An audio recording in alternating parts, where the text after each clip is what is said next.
She stood alone at the altar. 30 minutes had passed. Her white dress touched the floor like a puddle of frozen light. Every guest was watching her. Every phone was recording her. Her fiancé was gone. His name was Kong Min-jae. Her name was Amara Brooks. And she had no idea her whole life was about to break in front of 1,000 strangers.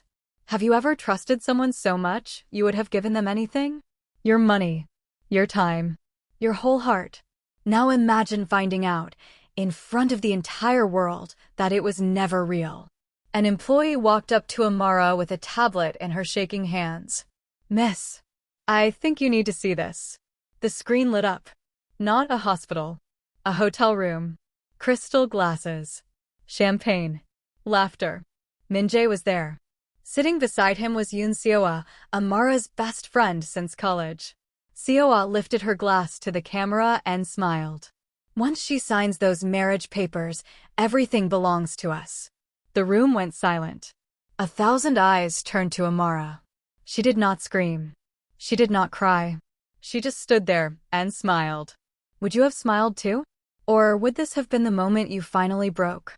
Before we go further, drop a comment and tell me where in the world you're watching from tonight. And if you've ever been betrayed by someone you trusted with your whole heart, hit that like button right now. Because trust me, what you just saw is nothing. This story is about to get so much worse before it gets better. Stay with me. To understand how Amara Brooks ended up alone at that altar, you need to go back 20 years, to a life that started with love and then loss. Amara was born in America to 2 loving parents who worked in international trade. When she was 9 years old, they took a business trip overseas that they never came back from. A tragic accident took both of their lives in a single night. Amara was left with no brothers, no sisters, and no close family in America to raise her. That's when Mrs. Han stepped in. Mrs. Han was her mother's closest friend, a kind Korean businesswoman who had watched Amara grow up since she was a baby.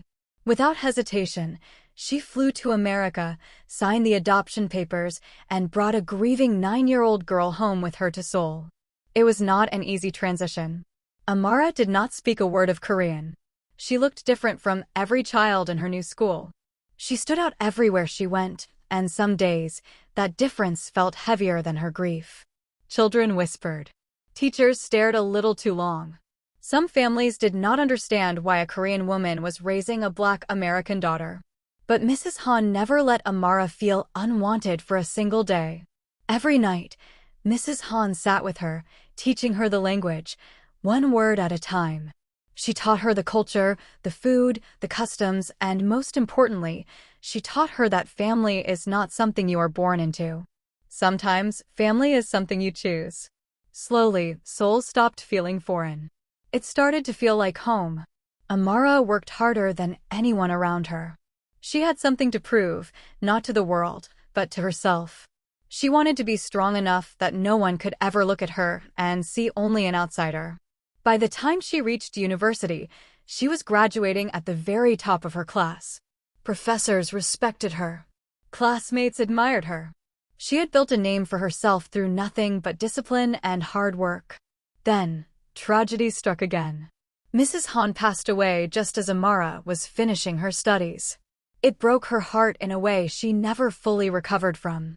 But Mrs. Han left her one final gift, full ownership of her international logistics company, a business she had spent decades building from nothing.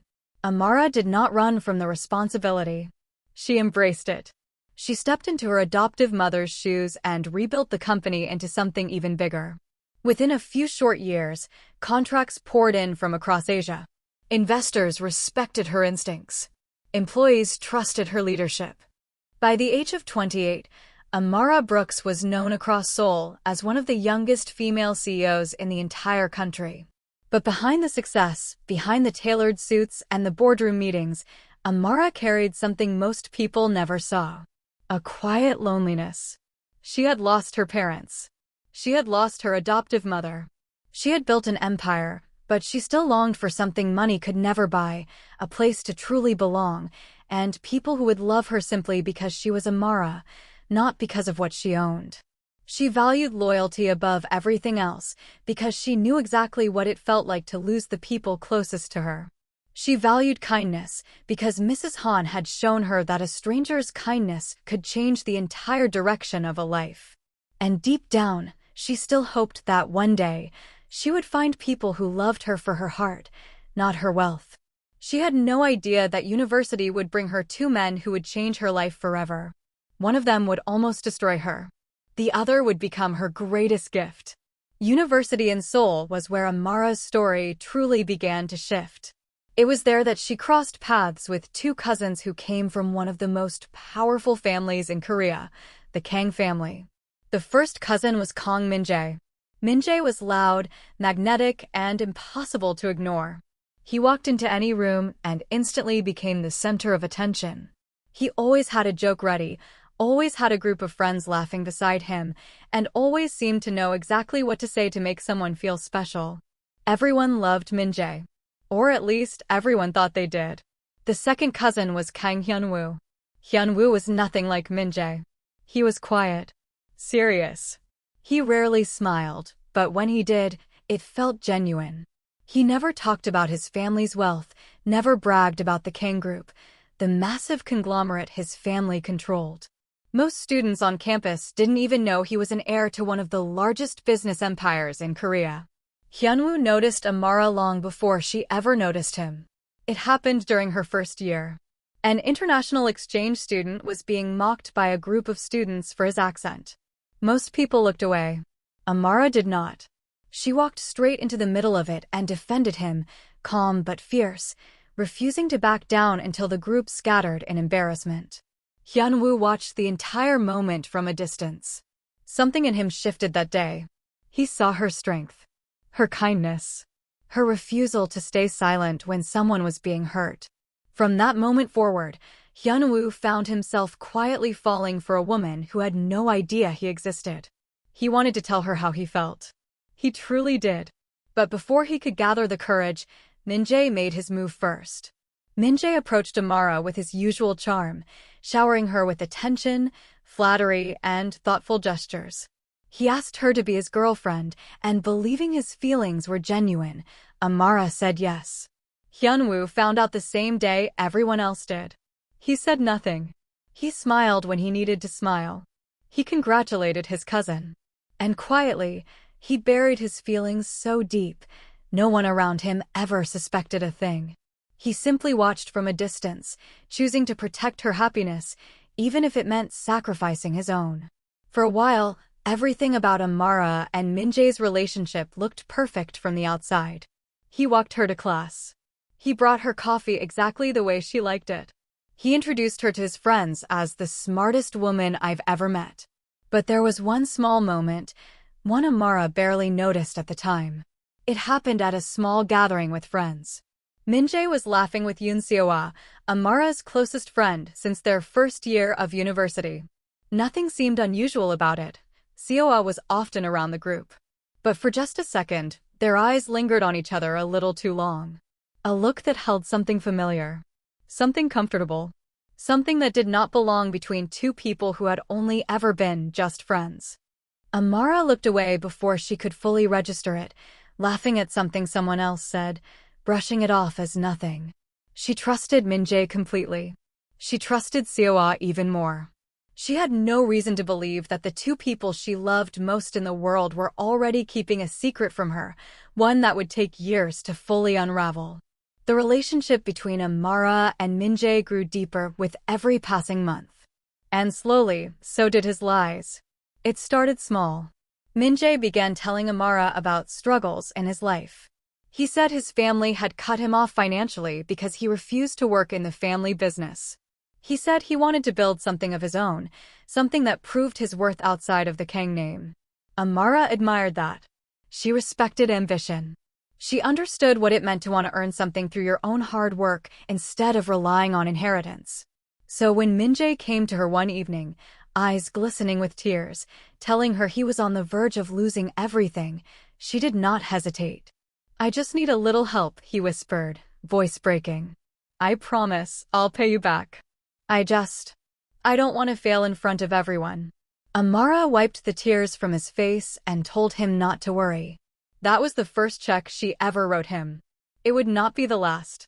Over the following months, the emergencies continued. A business partner pulled out unexpectedly. A shipment was lost. A deal fell through at the last minute. Every time, Min-jae came to Amara with the same broken expression, the same shaking voice, the same tears. And every time, Seo-ah was right there beside her, gently pushing her forward. "He's such a good man," Seo-ah would say, squeezing Amara's hand. "Not many men would work this hard to build something on their own. You should help him. I really believe in him."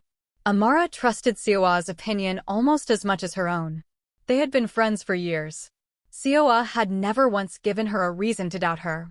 So Amara kept investing. A few $100,000 became a few million.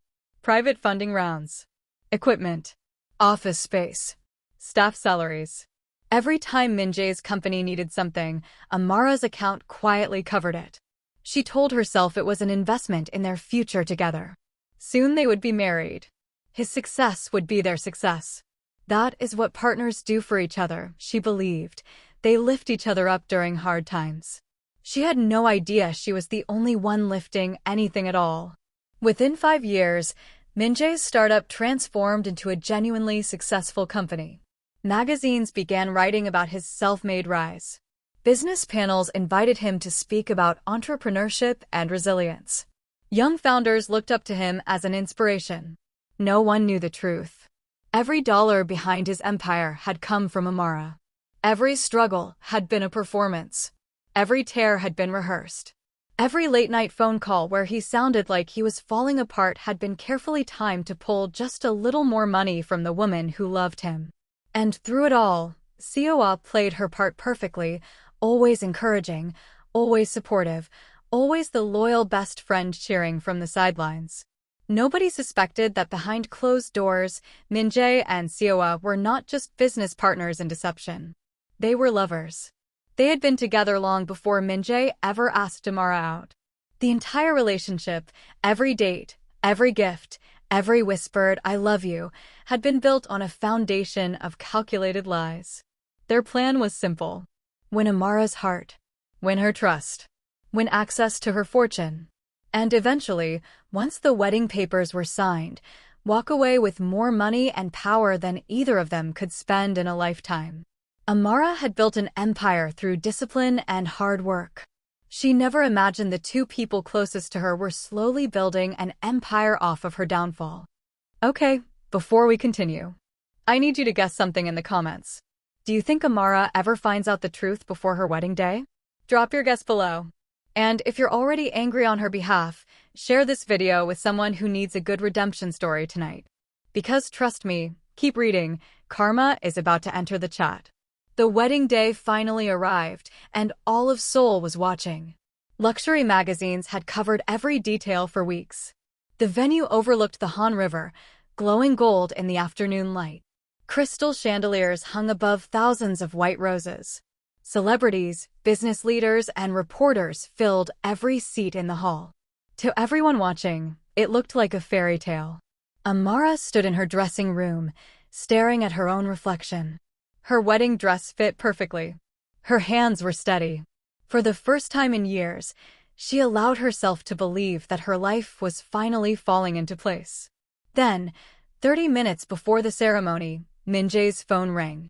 His face changed instantly. His hands began to shake. "Seo-ah has been in a terrible accident," he said, breathless. "She's in the hospital. I have to go." Amara grabbed his hand. "The wedding starts in 30 minutes. "I know," he said, voice cracking. "But she's your best friend too. We can reschedule. Please understand." Before she could respond, he pulled away and ran out of the building. At first, no one panicked. Accidents happen. Guests assumed he would return shortly or that Amara would announce a short delay. But minutes turned into an hour. Then another. Guests began whispering behind their programs. Reporters lifted their phones, quietly recording the bride standing alone. Somewhere in the back of the hall, someone laughed nervously, unsure if this was still a wedding or the beginning of a scandal. Amara remained composed on the outside, but with every passing minute, something inside her began to sink.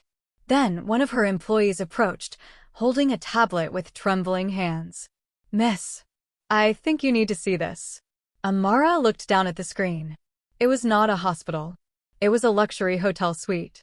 Minjae was there, dressed casually, sitting across from Seoa, both of them laughing. Champagne glasses caught the light between them. There was no accident. No injury. No hospital bed. Just the two of them, celebrating. Seoa lifted her glass toward the camera, smiling with a confidence Amara had never seen from her before. "Once she signs those marriage papers, everything belongs to us." Minjae laughed and clinked his glass against hers. The entire wedding hall had gone silent, but Amara barely noticed. In that single moment, 5 years of memories rearranged themselves in her mind. The tears. The staged struggles. The comforting words from Seoa, urging her to invest more, give more, trust more. It had never been love. It had been a performance, written and rehearsed by the two people she trusted most in the world. Amara did not cry. She did not scream. She did not collapse the way everyone around her expected her to. She simply stood there, absorbing the full weight of the betrayal, feeling something inside her that had been fragile for most of her life finally, quietly, break free. And then, in front of 1,000 stunned guests and a dozen recording cameras, she smiled. Not because she was happy. Not because it did not hurt. She smiled because for the first time in years, the fog had lifted. She finally saw the truth clearly, and strangely, that clarity felt like freedom. Reporters exchanged confused glances, unsure what to make of the moment unfolding in front of them. Guests leaned forward, whispering, waiting to see what the humiliated bride would do next. Amara reached down, picked up her phone from the table beside her, and dialed a number she had never deleted, never forgotten, even after all these years. The room held its breath. The phone rang twice before he picked up. "Hyunwoo," Amara said, her voice steady despite everything crumbling around her. "Are you still willing to marry me?" There was a pause on the other end. A long, heavy silence that stretched for only a few seconds, but felt like an eternity to everyone who could see the tension on Amara's face. Then came his answer, calm, certain, without a single trace of hesitation. "I've been waiting 8 years." Amara closed her eyes. For a brief moment, the noise of the wedding hall faded away completely. 8 years. Since university. Since the moment he had watched her defend a stranger without asking for anything in return. Since the moment he buried his own feelings so his cousin could have a chance at happiness with her, never once trying to interfere, never once telling her the truth about how he felt. He had waited quietly, patiently, without a single complaint, for a moment he never even expected would come. And now it had. On his end of the line, Hyunwoo moved instantly. He was already standing, already reaching for his jacket, already calling out instructions to the people around him. Unlike his cousin, Hyunwoo never needed an audience to prove his worth. He was the quiet heir to the Kang Group, a conglomerate that controlled industries across Asia, and when he decided to move, entire teams moved with him. Within minutes, executives from the Kang Group were notified. Drivers were dispatched. A tailored black tuxedo was retrieved.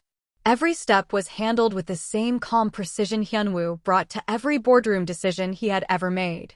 He did not rush out of panic. He moved with purpose.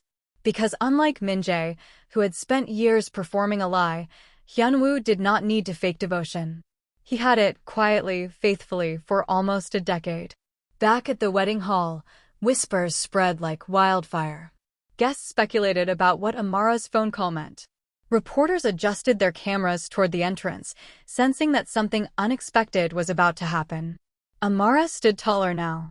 The humiliation that had weighed on her shoulders only minutes earlier had transformed into something else entirely, quiet, unshakable resolve. She was done being someone's victim. 20 minutes passed. Then, the large doors at the back of the hall opened. Every head in the room turned at once. Standing in the doorway was Kang Hyunwoo, dressed impeccably in a black tuxedo, flanked by a line of Kong Group executives whose presence alone commanded respect. His expression was calm, focused, entirely unlike the chaos surrounding him. Gasps rippled through the crowd. No one, not the guests, not the reporters, not even Amara's closest employees, had expected Seoul's most private and powerful billionaire to walk through those doors. He did not look at the cameras. He did not look at the guests whispering his name. His eyes were only on Amara. And for the first time in 8 long years, Hyunwoo walked toward her, not from a distance, not in silence, but directly, with every intention of finally telling her the truth his heart had carried since university. Hyunwoo walked straight down the aisle, past 1,000 stunned faces, past reporters frozen mid-recording, past guests who had come expecting one wedding and were now witnessing something entirely different. He stopped in front of Amara. For a moment, neither of them said a word. The chaos of the last 2 hours seemed to fade into silence as they simply looked at each other, the way they should have been allowed to 8 years earlier. "I know today wasn't supposed to happen this way," he said softly, his voice carrying through the quiet hall. "But if you'll have me, I'd be honored to become your husband." Amara's eyes filled with tears, different from the ones she had held back all day. These were not tears of humiliation. They were tears of relief. "I'd like that," she whispered. The officiant, still standing at the altar, looked between the two of them, then out at the stunned crowd, unsure how to proceed, but sensing that this moment deserved to move forward. "Does anyone object?" he asked, his voice steady despite the unusual circumstances. Silence. Complete, total silence. Not a single voice rose from the crowd. Whatever confusion the guests felt, no one dared interrupt what was clearly meant to happen. Vows were exchanged quickly but sincerely. Hyunwoo spoke of patience, of loyalty, of loving someone quietly for years without ever expecting anything in return. Amara spoke of finally feeling safe, of recognizing real devotion when it was standing right in front of her. Within minutes, Amara Brooks became Mrs. Kang. The wedding that was supposed to end in humiliation had transformed into the most talked-about marriage in Korean history. It was at that exact moment that the doors opened again. Min-jae and Seo walked in laughing, expecting to return to a broken bride and an empty hall, ready to continue their cruel game and claim what they believed was already theirs. Instead, they froze. News helicopters hovered above the venue. Reporters were already broadcasting live. Guests were cheering, applauding, celebrating a wedding that had somehow just happened without either of them present. "The bride has married billionaire Kang Hyunwoo instead," a reporter announced into her microphone. Min-jae's face went pale. "What?"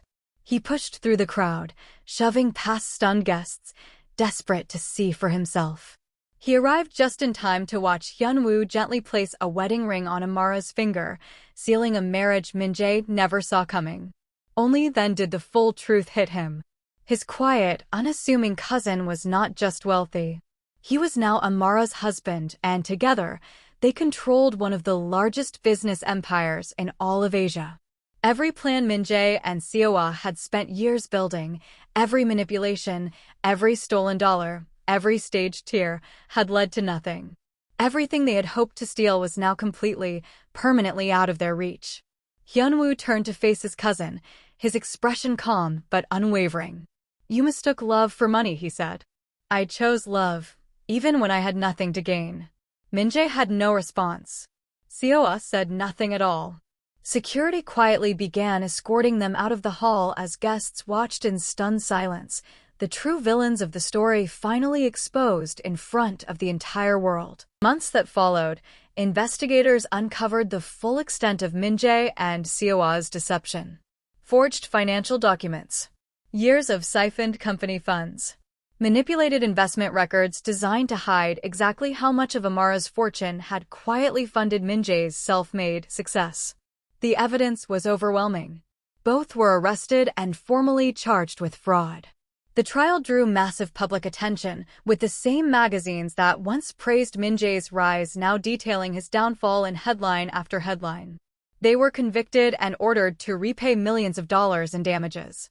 Amara reclaimed every asset they had tried to take from her, restoring full control over the company her adoptive mother had built from nothing. But instead of letting the betrayal define her, Amara chose to build something meaningful from the pain. With Hyunwoo standing beside her, she expanded her company across Asia, growing it into an even larger force than before.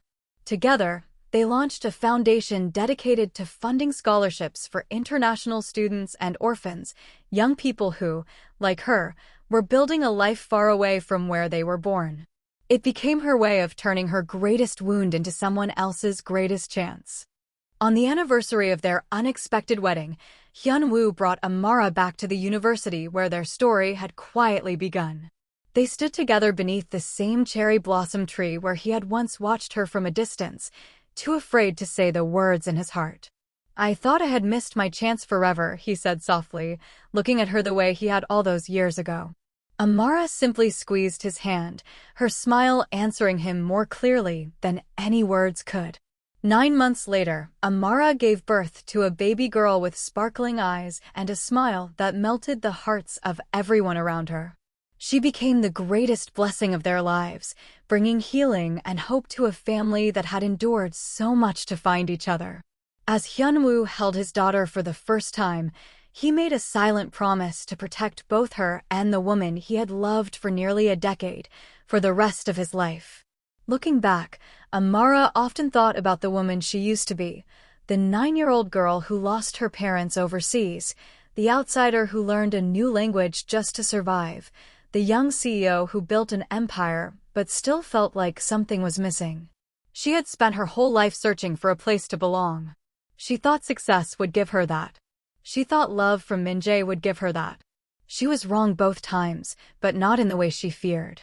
Because the same betrayal that shattered her in front of 1,000 strangers was also the exact thing that finally set her free.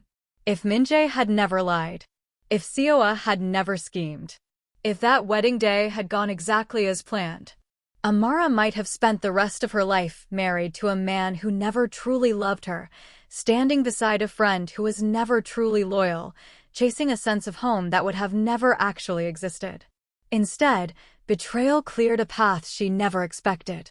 It led her back to a man who had loved her quietly for 8 years, without asking for anything in return. It led her to a family built on truth instead of performance. It led her to a daughter who would grow up surrounded by real love, not manufactured affection. Amara did not just find a husband that day. She finally found home. And that is the lesson tonight, friends. Sometimes the greatest betrayal doesn't end your story. It clears the path for the person who was meant to love you all along. Thank you so much for watching until the very end. Amara's story reminds us that real love doesn't need to lie, manipulate, or perform. It simply waits, quietly, faithfully, for the right moment. Drop a comment below and tell me your favorite moment from tonight's story. Was it the livestream reveal?